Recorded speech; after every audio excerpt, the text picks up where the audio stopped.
الحمد لله رب العالمين والعاقبة للمتقين والصلاة والسلام على سيد الأنبياء والمرسلين وعلى آله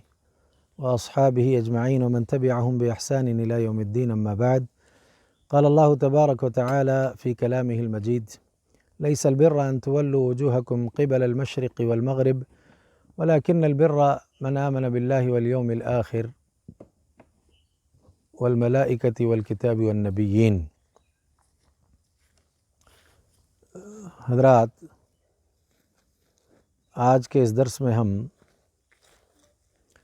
مرکز السنہ للتعلیم والاعمال الخیریہ بھٹکل کی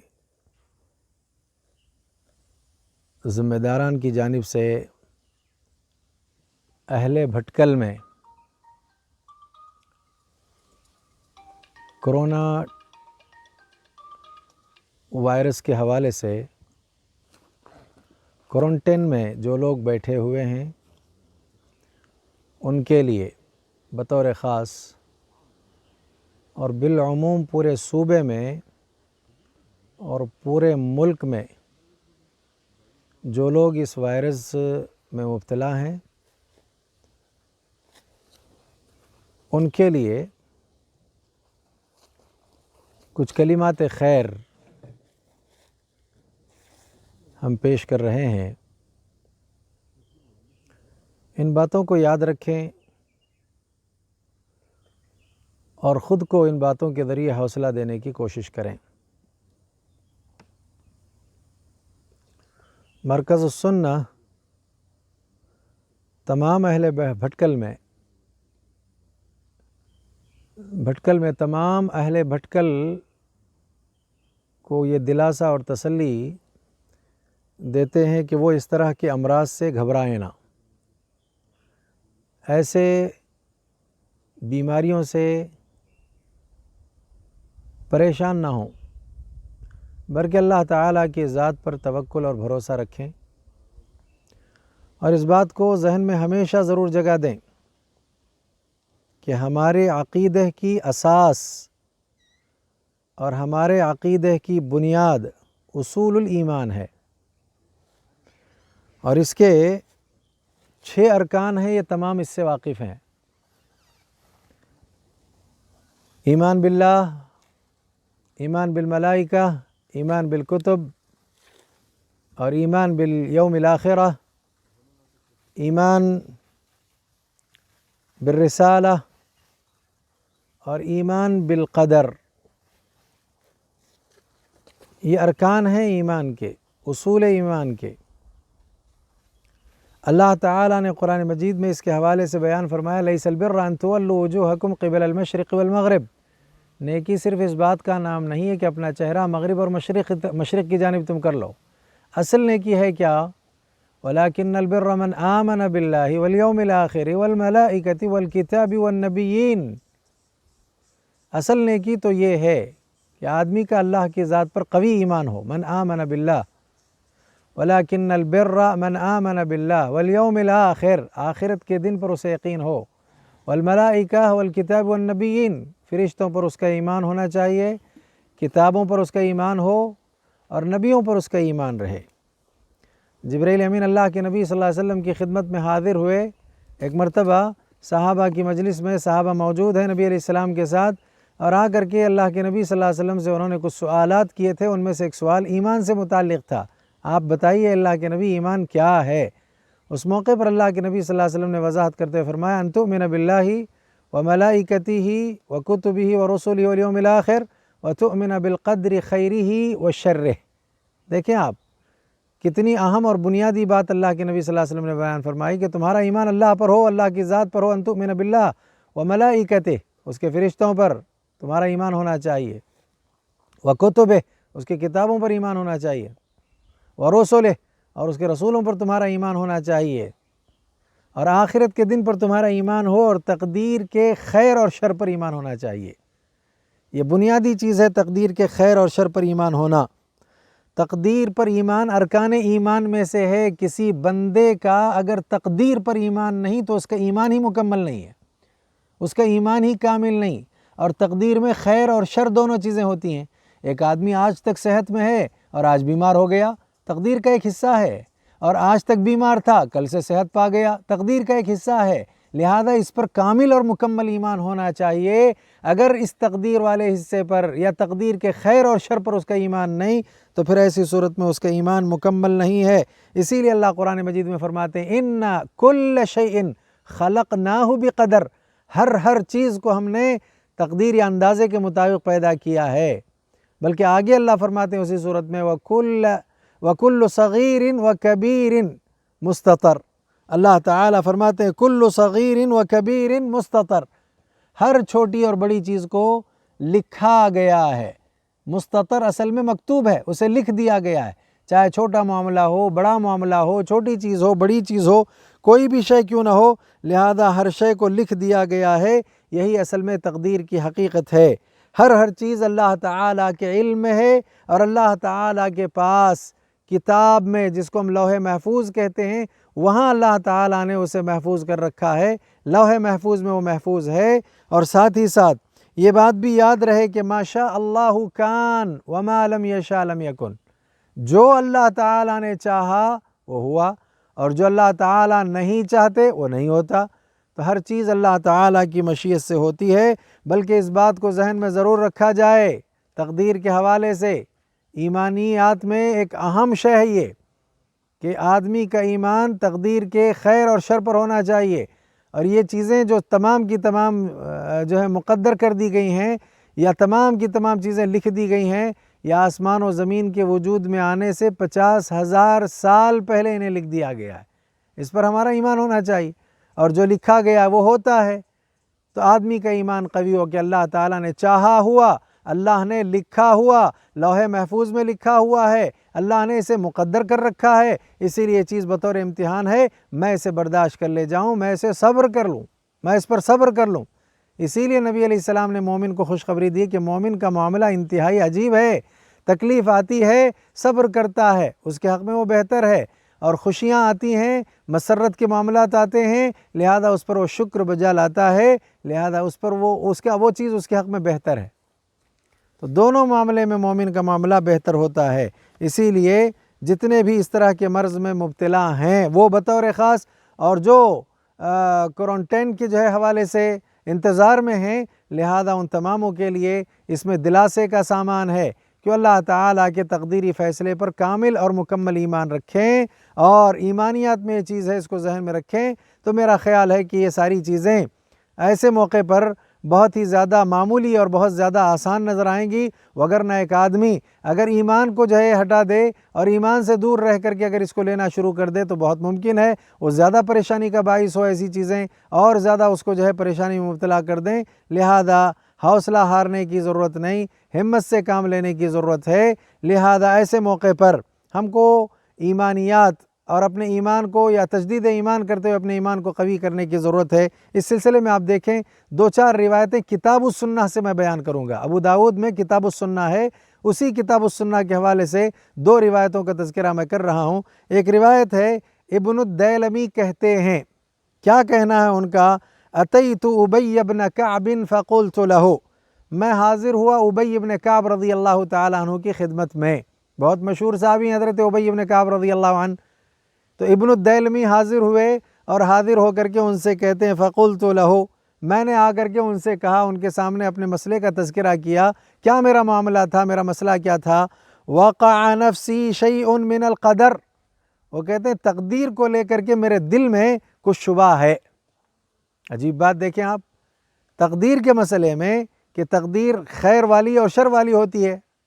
وَأَن تُؤْمِنَ بِالْقَدَرِ خَيْرِهِ وَشَرِّهِ، کہ تقدیر کے خیر اور شر ہونے پر تمہارا ایمان ہونا چاہیے۔ تو تقدیر کے مسئلے کو لے کر، تقدیر کے معاملے کو لے کر کہ میرے دل میں شبہ ہے، یہ بات ابن الدیلمی ابی بن کعب رضی اللہ تعالیٰ عنہ کی خدمت میں پیش کرتے ہیں، اور ساتھ ہی ساتھ درخواست کرتے ہیں۔ کیا پیاری درخواست ہے، دیکھیے، فَحَدِّثْنِي بِشَيْءٍ لَعَلَّ اللَّهَ أَن يُذْهِبَهُ فِي قَلْبِي، کوئی ایسی بات بیان کر دیجئے، کوئی ایسا فرمان پیش کر دیجئے کہ اللہ تعالیٰ اس شبہ کو میرے دل سے نکال دے، وہ شبہ چلا جائے میرے دل سے۔ تو فقال، اتنا ہونے کے بعد وہ کہتے ہیں، حضرت ابی بن کعب رضی اللہ تعالیٰ عنہ جواب دیتے ہوئے کہا، ٹھیک ہے، کوئی بات آپ چاہتے ہو، کوئی الفاظ سننا چاہتے ہو، کوئی کلمات سننا چاہتے ہو تاکہ تمہارے دل سے یہ شبہ نکل جائے۔ تو اس موقع پر ابی ابن کعب رضی اللہ تعالی عنہ نے بیان فرمایا، لو ان اللہ عذب اہل سماواته واہل ارضه عذبهم وهم غیر ظالم لهم۔ بہت پیارا ٹکڑا ہے یہ، کہا سنو،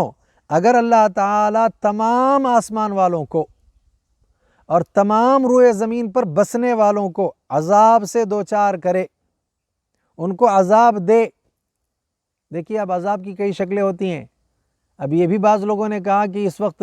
یہ جو وائرس عام ہو گیا ہے یہ بھی اللہ کے عذاب کی ایک صورت ہے، لیکن بعض اہل ایمان آزمائش سے دوچار ہیں۔ تو اس حوالے سے اب آپ دیکھیں کہ تمام اہل آسمان، تمام اہل زمین کو اگر اللہ تعالی عذاب سے دوچار کر دے، وَهُوَ غَيْرُ ظَالِمٍ لَهُمْ، اس کے باوجود اللہ تعالیٰ ان کے لیے ظالم نہیں۔ یہ اللہ تعالیٰ کا فیصلہ ہے، اللہ نے اسے مقدر کر رکھا ہے، وہ زیادہ بہتر جانتا، وہ خالق ہے، وہ مالک ہے۔ اس کے بعد دوسری بات بیان کی، وَلَوْ رَحِمَهُمْ كَانَتْ رَحْمَتُهُ خَيْرًا لَهُمْ مِنْ أَعْمَالِهِمْ، اور اگر اللہ تعالیٰ ان کے ساتھ رحم کا معاملہ کرے تو اس کی رحمت، جو یہ اعمال کر رہے ہیں نا، خیر کے بہت سارے کام کر رہے ہیں، ان سے کہیں زیادہ بہتر ہے۔ تو دیکھیے آپ، رحمت کے معاملے میں بھی اعمال سے زیادہ بہتر رحمت ہے، یہ اللہ کا فیصلہ ہے۔ اگر اللہ تعالیٰ ایسا کریں تو پھر اس صورت کو جو ہے قبول کرنا ہوگا ہمیں،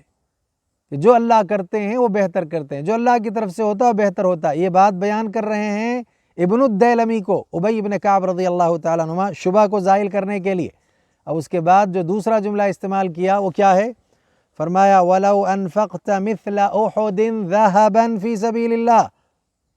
اگر تم احد پہاڑ جتنا بھی اللہ کے راستے میں سونا خرچ کر دو، مَا قَبِلَهُ اللَّهُ فِيكَ حَتَّى تُؤْمِنَ بِالْقَدَرِ، اللہ تعالیٰ تم سے یہ سارا سونا اس وقت تک قبول نہیں کریں گے، اس وقت تک اللہ تعالیٰ اسے جو ہے قبول نہیں کریں گے جب تک کہ تمہارا تقدیر پر ایمان نہ ہو جائے۔ یہ دیکھیے آپ، اب ہمارے لیے کتنا ضروری ہے کہ تقدیر پر ہمارا ایمان ہو، کہ جو کچھ ہو رہا ہے اللہ کے مقدر کیے ہوئے فیصلے کے تحت ہوتا ہے۔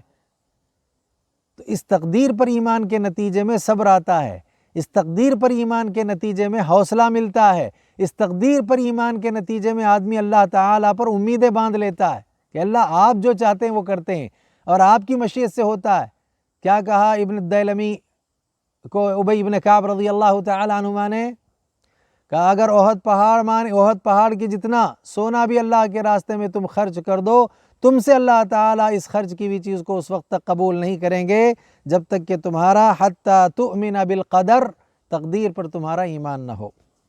اس کے بعد پھر کہا بڑا پیارا جملہ، وَتَعْلَمْ أَنَّ مَا أَصَابَكَ لَمْ يَكُنْ لِيُخْطِئَكَ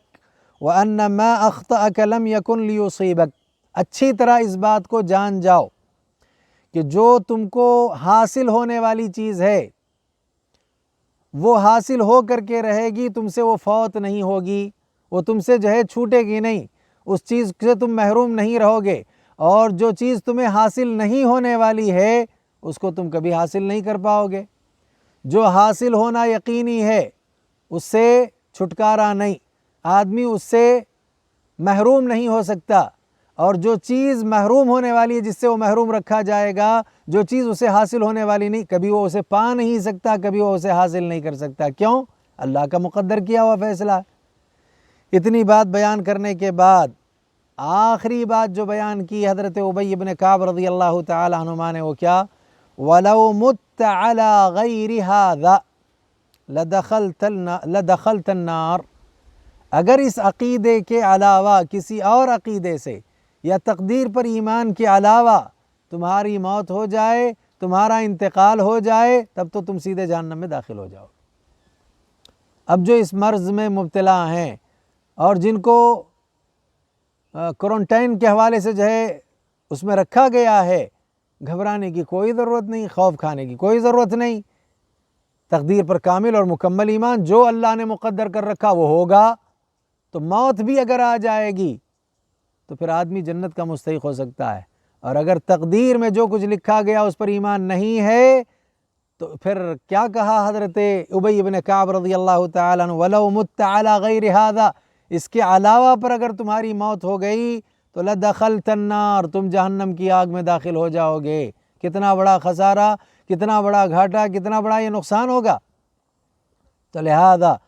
کہتے ہیں ابن الدیلمی رحمہ اللہ، ثم اتیت عبد اللہ بن مسعود فقال مثل ذلك، میں وہاں سے ان کی وہ بات سن کر کے پھر پہنچا کن کے پاس؟ عبداللہ بن مسعود رضی اللہ تعالیٰ عنہما کے پاس پہنچا، ان سے بھی میں نے ایسی ہی بات سنی، اسی پر بس نہیں کیا انہوں نے۔ کہتے ہیں ثم اتیت حذیفہ بن الیمان، پھر میں حضرت حذیفہ ابن الیمان رضی اللہ تعالیٰ عنہ کی خدمت میں حاضر ہوا، فقال مثل ذلك، انہوں نے بھی ایسی ہی بات بیان کی۔ اتنا ہی، اسی پر بس نہیں کیا انہوں نے، کہتے کیا ہیں ثم اتیت زید بن ثابت، پھر میں زید بن ثابت رضی اللہ تعالیٰ عنہ کے پاس آیا، فحدثنی عن النبی صلی اللہ علیہ وسلم مثل ذلك، انہوں نے بھی مجھ کو اللہ کے نبی صلی اللہ علیہ وسلم کے حوالے سے ایسی بات بیان کی۔ تو آپ اندازہ لگائیے، کتاب السنہ ابو داؤد میں یہ صحیح روایت ہے۔ اپنے ایمان کو بڑھانے کے لیے، دل میں جو شبہات پیدا ہوئے ہیں اس کو ختم کرنے کے لیے، تقدیر کے حوالے سے جو شبہ آ گیا اس کے ازالے کے لیے گئے سب سے پہلے ابی بن کعب رضی اللہ تعالیٰ عنہ کے پاس، پھر اس کے بعد گئے کہاں؟ حضرت عبداللہ بن مسعود رضی اللہ تعالیٰ عنہ کے پاس، پھر گئے حضرت حذیفہ ابن الیمان کے پاس، پھر زید بن ثابت کے پاس، تماموں کے پاس گئے، تب کہیں جا کر کے انہوں نے اپنے ایمان میں مزید قوت پائی، قوت حاصل کی۔ اب آپ اندازہ لگائیے، آج ہمارے لیے بھی ایسا اصول ہے کہ ایک صاحب علم ہے، ذی علم ہے، بہت بڑا عالم ہے، آپ اس کے پاس جائیں، دلاسا حاصل کر لیں، اپنے مسئلے کا حل تلاش کر لیں، پھر مزید علم والوں کے پاس جا کر کے مزید اس کو تقویت پہنچانے کا سبب اور ذریعہ اگر اہل علم کے پاس پہنچ کر کے ان کی باتوں کو سن کر کے ان کی باتوں کو تقویت کا ذریعہ بنانا چاہتے ہیں تو ٹھیک ہے۔ ایک ہی شخصیت پر آپ نے بس نہیں کیا، گئے بڑے بڑے جو ہے اجلہ صحابہ کے پاس اور جا کر کے یہی مسئلہ پوچھا اور اسی طرح کی باتیں ان سے ملتی رہیں، اس طرح سے اپنے آپ کو اور اپنے دل کو تقویت پہنچانے کی کوشش کرتے رہے۔ تو معلوم یہ ہوا کہ موجودہ ماحول میں اللہ کے کلام کو پڑھ کر کے، اہل علم کی زبانی جو باتیں کتاب و سنت کی اس کو سن کر کے اپنے آپ کو دلاسا دیں، حوصلے سے کام لیں اور اللہ کی ذات پر ایمان کو بڑھائیں، تو انشاءاللہ الرحمن اس مرض میں یہی چیز کارآمد ثابت ہوگی، اسی سے بڑا فائدہ پہنچے گا۔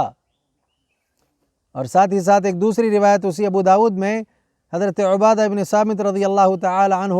اپنے بیٹے کو جو نصیحت کرتے ہیں، ظاہری بات ہے ایک باپ ہیں اور بیٹے، ترمذی میں جہاں تک مسئلہ ہے وہ یہ ہے کہ جب پہنچے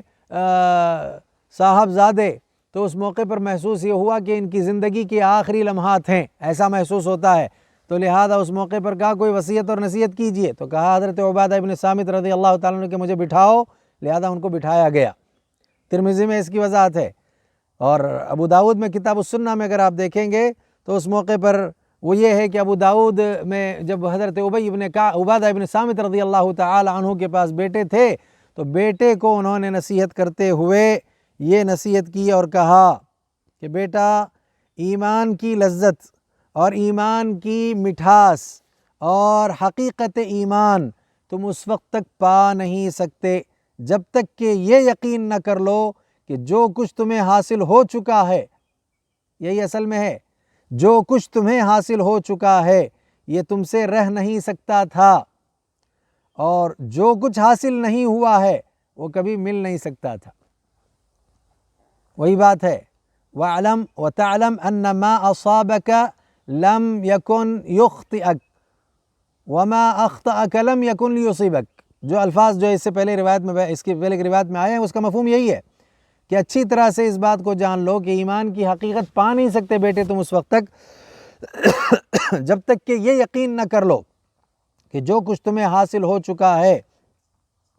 یہ تم سے رہ نہیں سکتا تھا،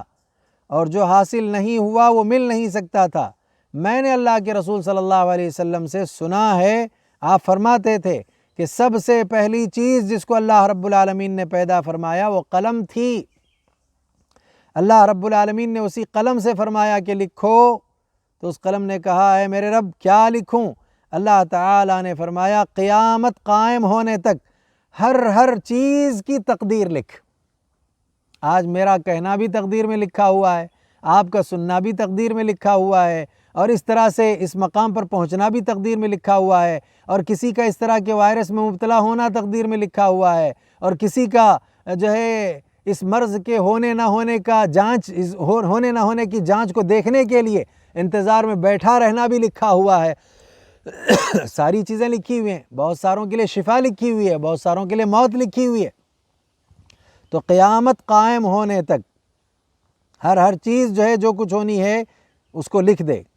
تو اس کے بعد کیا کہتے ہیں میرے بیٹے، بے شک میں نے رسول اللہ صلی اللہ علیہ وسلم سے سنا ہے، آپ فرماتے تھے کہ جو شخص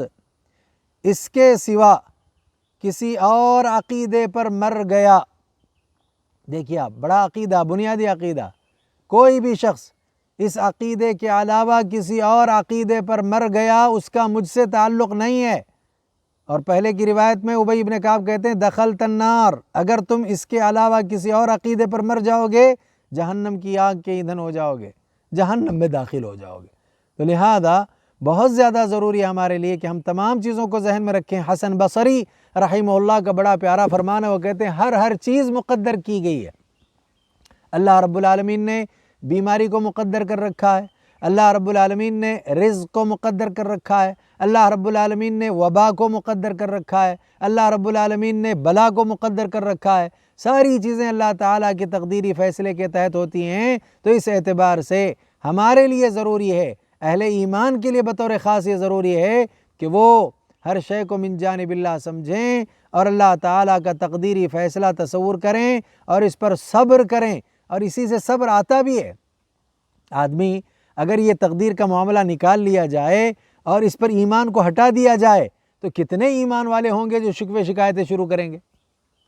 کیوں؟ اس لیے کہ بھئی ایسا کیسے ہوا، ہم فلاں کرتے ہیں تو لہذا اللہ تعالیٰ کو یوں نہیں کرنا چاہیے۔ نہیں، تقدیر کے معاملے میں آ کر وہ نہ شکوے کرتا ہے، نہ شکایت کرتا ہے، نہ ناراض ہوتا ہے، بلکہ وہ صبر کر لیتا ہے، اور اس میں بھی اللہ تعالیٰ کی جانب سے اجر کا مستحق ہوتا ہے۔ صحت ملنے کے بعد شکر بجا لاتا ہے، اس میں بھی اللہ تعالیٰ سے اجر کا وہ مستحق ہو جاتا ہے۔ بہرحال آج کے اس درس میں یہ چند بنیادی باتیں تھیں جس کو میں نے بیان کیا ہے، اور ان باتوں کو ذہنوں میں جگہ دیں اور ان باتوں پر عمل پیرا ہونے کی کوشش کریں اور تجدید ایمان کی کوشش کریں، اپنے ایمان کو قوی کریں اور اللہ تعالیٰ پر توکل اور بھروسہ کریں، اور یقین رکھیں کہ ایک دن آئے گا کہ اللہ تعالیٰ شفا عطا کریں گے مریضوں کو، اور بہت ممکن ہے کہ اللہ تعالیٰ کی اس آزمائش میں، اس امتحان میں وہ کامیاب ہوں۔ اللہ تعالیٰ سے ہم دعا کرتے ہیں کہ اللہ تعالیٰ ایسے ہم اس بستی میں اور اس شہر میں اور اس کے علاوہ اس صوبے میں اور اس ملک میں جتنے لوگ اس مرض میں مبتلا ہیں، اللہ تعالیٰ ان کو شفا عطا کرے، اور جو لوگ اللہ تعالیٰ پریشان ہیں ان کی پریشان حالی کو دور فرمائے، جو بیمار ہیں اللہ تعالیٰ ان کو صحت یابی عطا کرے۔ اس مرض کے علاوہ بھی اور بڑے بڑے مرضوں میں لوگ مبتلا ہیں، بیمار ہیں، اللہ تعالیٰ ان سب کو تمام بیماریوں میں شفا عطا کرے۔ اللہ تعالیٰ جو پریشان حال ہیں ان کی پریشان حالی کو دور کرے۔ اللہ تعالیٰ ہم تماموں کے جائز ضروریات کو پورا فرمائے، ہر آفت، ہر مصیبت، ہر بلا، ہر پریشانی سے ہماری حفاظت فرمائے، دنیا آخرت میں ہم سب کو کامیابی عطا فرمائے۔ ربنا تقبل منا انك انت السميع العليم وتب علينا انك انت التواب الرحيم۔ سبحان ربك رب العزة عما يصفون وسلام على المرسلين والحمد لله رب العالمين۔